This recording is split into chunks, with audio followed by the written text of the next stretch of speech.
I'm Jack Scalia, and welcome to our show, Proud to Serve. I'm often asked about my politics. It's simple. I'm an American. I stand for the national anthem. I believe in the red, white, and blue, mom's apple pie, a dog named Spot, God, guns, grits. Oh yeah, and our men and women in uniform who serve and protect this great nation, as well as our first responders. But hey, that's me. Proud to Serve is about our guests. People who have had their fair share of trials and tribulations and have found a way to work through them by honoring their creation, trusting their instincts, believing in their dreams, and creating their destiny. Now, while most kids were out acting in their high school play, my friend, our guest, was starring on Starsky and Hutch, Dynasty, Bosom Buddies, and Knots Landing. Her defining role as Sergeant Dee Dee McCall on Hunter made her an overnight star. It's no surprise that she was voted one of the most beautiful women in television in a National TV Guide poll. Then she decided to go back to her first love, which was singing. She made a couple of albums, and please welcome to the show, singer, songwriter, lyricist, actor, producer, director, the beautiful Stepfanie Kramer. Hey. Thank you, sweetheart. How nice for you to have you be here with us. I'm so happy to be here with you. I'm happier. Well, we can get silly like this because we go back a long way. We've had some wonderful jobs working together. Oh my God, yes. Yeah. All the way back. When I was reading the intro for you, the thing that sticks out with me is Bosom Buddies, because there was a guy in that show. Who might that have been? Yeah. Tom Hanks. Tom Hanks. Yeah. Did you ever think? You know, well, I didn't look at him and like project, oh my God, he's going to be this massive star. But in working with him, he had a certain energetic value to his work, and his ability to just channel that energy in a flow that was notable, that was different. Right. And I thought, there's something different about this guy, and it's really great. Yeah. And he's a lovely man, sweet, kind, grounded, you know. And he's a great juggler. I remember he was juggling. Oh, is that right? Yeah, I remember him just like juggling away. I said, oh my God. Well, let's see, okay. Dee Dee McCall, I said overnight star. It was you were paying your dues for many years. I was. Okay, like a lot of people. But your first love, I mean, you're a graduate of the American Academy of Dramatic Arts. You're a classically trained mezzo-soprano. So so while you were at the American Academy of Dramatic Arts, were you doing your studying with that, or was your first love the music? You know, I started in musical theater. So that evolved into... I remember I was Maria in West Side Story, and opening night was my 18th birthday. Oh my God! And I remember standing there and thinking, "Gee, I guess I can do this," you know. You know, that sort of like moment when you're a kid, because you're a kid, you know. Right, exactly. And I received a letter from the director at the American Academy of Dramatic Arts in New York. I don't know how he heard about me, but he did, and he said, we'd like you to consider coming to our school. And I thought, you know, I had like no money. I moved to anywhere was impossible. Right. And at the end, he noted that there's a West Coast school in Pasadena at the time. Now it's in Hollywood. So I auditioned and went there. And as I was doing that, and after I graduated from the Academy, I started singing country rock and roll, and doing 4 sets a night, 5 nights a week in different clubs all over California, all over LA.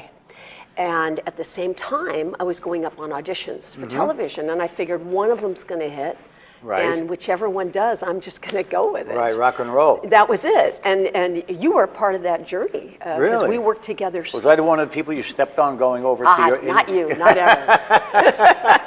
But, no, actually, you might not remember this, but when I had finished doing a pilot for Cannell Productions that was a spin-off of a show we had called Riptide. Oh, right, okay. And literally on wrap day, I came home and I came upstairs and there was a script on the floor outside my door, and it said Hunter. And I thought, what's this? You know, I don't know.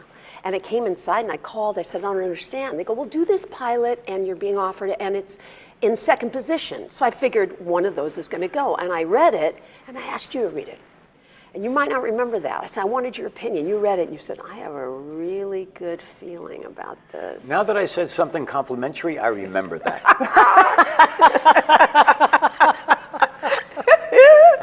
You did, and I Nostradamus. said, that was it. Jack Ladamas. And so I just said, that's it. I remember that. Remember that? Yeah. I do too. So I went and did it, and that was the one that sold. Right. And then boom, you're working 100 hours a week, and there's no time to sing or do anything else. Be careful what you wish for. That's right. I'm grateful. I'm very grateful. That's very right. grateful. And you were on that show for 6 years? That's right. Yes. 6 years. It went for 7. Right. I left at 6. It was time. It was interesting at that period of time how many people will, and I use this as an example of me leaving a year early, or perhaps even earlier than maybe it would have continued. Right. But how many people are quick to judge your choice based on their needs? Wow, yeah, They in have our business. Yeah, in our business. And in life. They had no idea what mine were. Right. And so I needed to go on to the next level of my internal life and what I needed to do creatively. Because I remember, now, but the audience understand, she and I, when I did my first TV series with Rock Hudson, Stefanie was a guest star. When I did the second TV series that I did called High Performance, except when the critics call it Low Performance, but we won't talk about that. Stefanie was a guest star, and then we've done a film together. So our professional careers and our friendship goes back a long way, and I'm very blessed and grateful and so happy that you're here. But let's get back to you. Anyway. So we can kid like this. Yes, we can. I don't know if you're saying that. You're over there, baby. You're over there. Yeah, we can. So, because I remember when you were thinking about leaving the show, we did have a conversation, and I asked you, why are you leaving the show? Because at that time, I had done I don't know how many series that hadn't gone longer than a year, and here you are with the dream. 6 years and another year, the 7-year contract. Right. And I remember having that conversation with you, and I remember the fact that when you talked about it, it seemed like you were so focused and so, following to stay your course and to do the things that you want to do. But what was the biggest thing that you feel said, now's the time for me to go? It was a gradual arc of experience over that last year, and a deeper level of maturation in myself as a woman. And I knew that I was to marry. I knew that I wanted to have a child. I knew that I wanted to pursue my music, and not at the expense of acting, because I knew I would continue to do that too. But if I step back, and this is just me personally, that I have no judgments about anybody that makes a different decision, because it's not my business. It's just my business was, how could I be the kind of mother I wanted to be and deserved to be for myself, and that my child deserved to have if I was working 100 hours a week. Right. I could not do that. And I just knew that was coming. I just knew it. Right. I knew it in my body and my heart and my mind, and that was where my value lied. Oh, wonderful answer. And to get back to the part in the second part of the show where I say people who have faced their fair shares of trials and tribulations, you honoring your creation, trusting your instinct, believing in your dream, and creating your destiny. So you were going through those changes at that time, and you were following your dreams and what your instincts, motherly or womanly, were telling you or saying, go do this. Absolutely. And you did. And so you got married, and you had your beautiful Lily. Yes, my Lily Claire, yes. Yeah. She's now 23. Mamma mia. Mamma mia, she's gotten so big. I can't believe it. I don't believe it either. Have a small pasta, eat That's it. what happens when you feed them. They get a big. They get so big. And when, so you have Lily, and now, so when you went, you were pursuing, you cut 2 albums. I did. When I immediately left Hunter, I actually almost immediately went off and did a film in Europe, which was a blast. It was 3 Coins in the Fountain remake. I remember. And they said, they got the script, they got the offer, and I said, so wait, you're going to pay me how much money to go to a country full of Italian men? Sign mama up. So that was just a blast on so many levels. And then I stayed in Europe and traveled and visited friends and had a great time. And then I was coming back, and we started recording. And I was, at the time, we went over to England and we were recording my first CD outside of London. And unfortunately, and although same old story, it just happened to me be one of those cliches, is the record company just kind of screwed us all. Right. And so it was like, oh, okay. So that came to a grinding halt and never got released. Right. I came back and went to Canada, did another film. Did I do that movie with you then, or did I do a different movie in Canada? I don't know. We did a movie in Vancouver, and that, so it wasn't that one yet. It was a different one. Oh, and then you did a movie without me? Yeah, I'm sorry. What nerve. I can't help it. They called. I said, okay. I'll do it. Don't worry. Fine. He'll wait. You'll be there. So went and did that, and then I met the man I married, and then I had my daughter, and it turned out that it wasn't married that long, and I wound up being a single mom with a little tiny little girl. And so even more of what I was sharing earlier about that dedication and responsibility and a higher purpose of intention to do the best I could for that child. So that's where I focused. I continued to act, did a number of films, one with you, I did other projects, guest starred, I recorded a second album, I started doing some club dates here and there, but I really just focused on raising my girl and enjoying that part of my life. Right. Now, at what part was it? How old was Lily when you recorded One Dream, the album? 5, 4, Okay. 5. All right. And so for when you did One Dream, and then the next dream you did was the Great American Songbook. Great American Songbook. I was singing here in LA in some jazz clubs, you know, the Catalina Bar and Grill, and the other two, I can't even think what they're called right now, but you know, there you go. I have a lot of cold meds circulating in here, so you'll have to forgive me. But someone said, oh, why don't we do a live recording, you know, of you doing this particular show? I said, okay, and we did. It was a jazz trio. It was really fun. It was great old standards from the 30s, 40s, 50s, a few from the 60s, one way back that my dad had written that actually fit into the genre of the show. And it was so much fun, sort of as an homage. Right. You Your know? dad was a classic violinist. He was, but he also wrote music. That's where you get that from. That's exactly right. Right. So it was really fun doing that, and yeah, that's the second CD. Now, from the first one, and Lily was 6 years old, 5, 6? 5 or 6, something like And then you did the Great American Songbook. Right. How old was she then? I don't know. I'll ask you another tough question. I don't know. Was it 5? Don't make it math. Don't make it math. Sound like my kids. I can't even. Anything but percentages, Daddy. Anything but math. Anything. I'm going somewhere with it. I think she was maybe an early teen, maybe 13 or. Which the reason why I ask is that I'm did you see something change in you, in your voice and your projection, and how you were as a singer? You know, it wasn't so much that something changed in terms of my voice and how I utilized the instrument. It was just that I have always loved that old music. Always. Right. Stuff from the 40s, you know, I mean, the old big band. Yeah, to Right. dance that. Yeah. I mean, come on, you know, that sound is just, you can't touch it. And I'd gone to see a friend of mine do a show, and I thought, and he did that, and I thought, you know, I've always loved this. I just have to do some fun retro, and that's why I did it, because it was fun. Exactly. It was a fun retro night of great old standards. Right, and that's what, you know, when we work, and I remember that over the years in being in this business, when I would look back and say, okay, what didn't I have, what did I have, and the thing that I learned early on and didn't really apply it all the time was to always have fun. And I would get so serious about everything.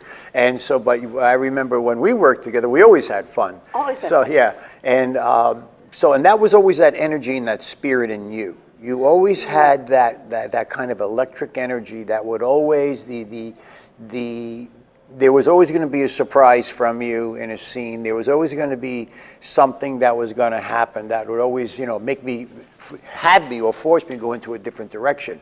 which was always wonderful to experience and to get out of. But having fun is so important.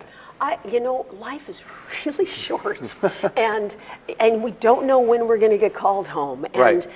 You might as well enjoy the journey instead of being focused on some, distant outcome. Like, when I do this, then I'll be happy. When I achieve that, then I'll be happy. Really? Yeah, conditional. Then you're never happy. Right. Because you're waiting for some outcome that may never be, it's just to be in the moment, right. Be grateful. I believe in living with an attitude of gratitude on every spectrum. And so just to live in that energy and to be grateful for the time that we're here. And the one thing that I have found through our work, and I'm sure you have found this as well, especially with this show, and your work prior, of course, is how we, by virtue of our work, are able to impact other people in a positive way. Mm-hmm. That, I didn't have that attachment per se when I was doing a job, although I have to say I'm kind of going to backstep on that, because I've always been the kind of person that would ask God, I have strong faith, was ask God to work through me in whatever it is I do, and may whatever it is I'm doing mm-hmm. impact others in the most positive, fulfilling way of which they are able to receive it, whatever right. it is. I'm not right. attached to that, because right. that's not me. I'm just going to be a conduit. Right. So I believe in that, and I have found that after these years of doing Hunter, I am continually stopped by women mm-hmm. all across the country, supermarkets, airports, restaurants will come up and stop me and say, it's because of your role that you played as Dee Dee McCall that I found the courage within myself to, and then there's the list. I right. leave a terrible wow. relationship, become a police officer, join the Army. I'm now an attorney because of you. I decided to pursue my goal because your character gave me the strength to understand that I too had the strength as a female to move forward. How powerful is that? How is that?